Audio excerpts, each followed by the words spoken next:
how does one climb the corporate ladder all for the sake of the gospel?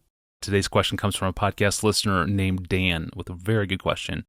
Pastor John, thank you for the podcast. I recently heard the episode on work and how we glorify God at our jobs. I want to glorify God in all things, and my question is more detailed. I know that I can glorify God in my work. I also know that work is my mission field. The question is really, how do I balance my earthly work with eternal work? How do I balance climbing the corporate ladder, at the same time pursuing relationships and caring for the lost? As a Christian, do I simply say that God will take care of me and I don't need to focus on climbing the ladder at all? Or, as a Christian, is it glorifying to God for me to be great at my job and to get promoted? Then, how do I also not forget about reaching out to others? How do I find balance in this tension, Pastor John? In one sense, it's presumptuous of me to try to answer this question because I've never had a long-term, full-time job other than teaching and preaching. There were summers when I worked full-time, digging swimming pools one summer, bagging groceries one summer, working in the shipping department, filling boxes one summer, working as a water safety instructor at a camp one summer, being a pole holder at a surveying company one summer. But I never felt any sense of long-term calling to any of those, nor any hope of advancement. They just were filling the time, putting money in the bank so I could get married someday, maybe, and get myself through school. None of those jobs lasted longer than several months, so I'm just not experienced in Dan's situation, but I assume he knows that. Since he's still asking the Bible guy for counsel. So, all right, let's go for it. And you can decide whether what I'm saying is coming out of a spiritual ivory tower that has no use for real world, or whether it might be helpful. So it seems to me that the challenge Dan is facing, and that all of us face, is the challenge of how to live a fully integrated, and that's the key word, integrated, Christ-honoring life. So Dan poses the question in terms of balance, balancing earthly work and eternal work, balancing efforts to become excellent in the vocational tasks of climbing the ladder and excellence in loving people and evangelizing people and caring about people. And really what he's asking, I think, and what we all want, is a life that is so integrated with Christ as the agent of the integration that we don't feel pulled in separate directions, right? So we're not standing between saying, oh, I feel both. But rather, the whole thing feels cohesive. It feels whole. It feels like there is integrity to all the pieces of my life. That's what we're after. So let me suggest that the real challenge for Dan and people in the work world like that is probably asking the question of what is required in my specific vocational tasks that every unbeliever as well as believer has to do. The challenge then is that these tasks can feel not very distinctly Christian and therefore not fully integrated into a coherent life where tasks and relationships are just pulled apart from each other. So that's what we want to try to move beyond. And the way I've tried to approach it is that there are questions to ask or reflections or ponderings on our specific vocational tasks that might begin to transform those, what he calls earthly work, into something more coherent with the rest of our life. So I'm going to name about 10 of these. Just name them real quick. And maybe this will help Dan convert earthly work, so-called, into the obedience of faith and an honor to Jesus so that everything feels more coherent. So here we go. Number 1, ponder the ultimate aim. And I'm going to emphasize the key word each time. It's a key word, aim. Ponder the ultimate aim of the tasks and the less than ultimate aims, and see if you can state those aims in terms of specifically Christian or Christ-exalting outcomes for the company. Number 2, ponder how the quality of your work relates to the nature of God and your calling as a Christian. Can you see the quality, the excellence of your work, not merely in a worldly way, but in a Christian way of testimony, not just a worldly way of advancement?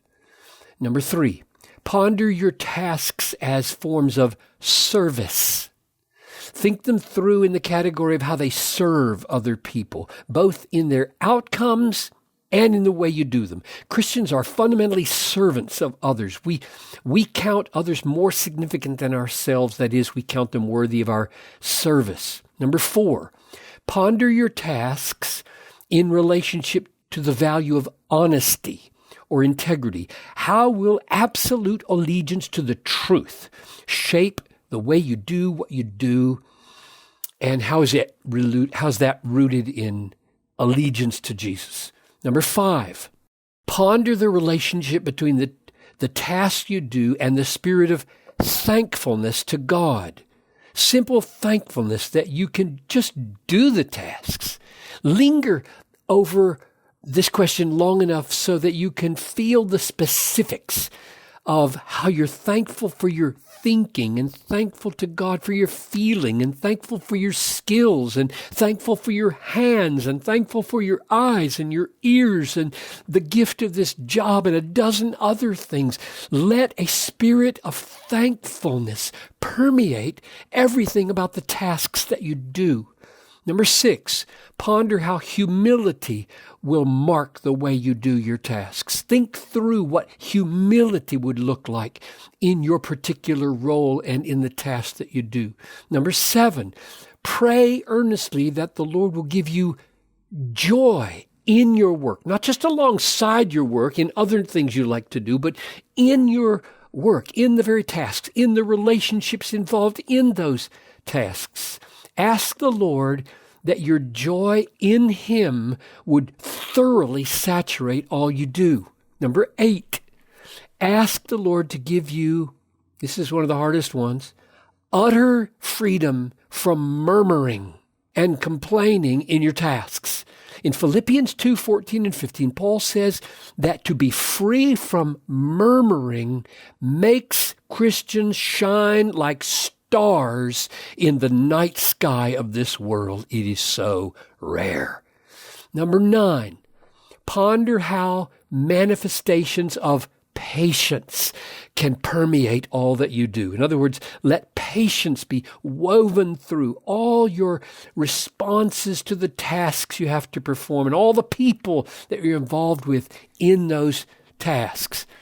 And number 10, ponder how you can actually see the nature of God, the aspects of the glory of God in the very kind of work that you are doing.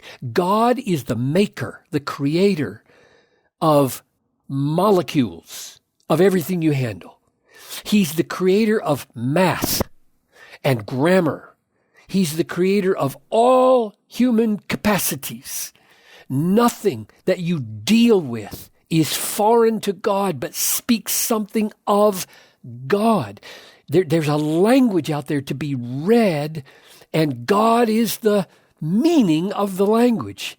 Develop the ability to read God in all your tasks. And finally, I could call it number 11, or I could say it's the sum of all of them. Ponder how everything you do is an expression of love.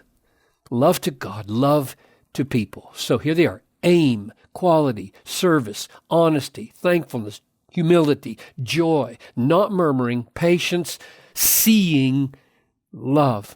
And my guess is that if you devote yourself, Dan, to this kind of prayer and pondering, you will find that the earthly work, the task, the so-called vocational, ordinary, secular task that you do are not as distinct as you think they are from the eternal work and all the relationships around you. Yeah, that's great. Thank you, Pastor John.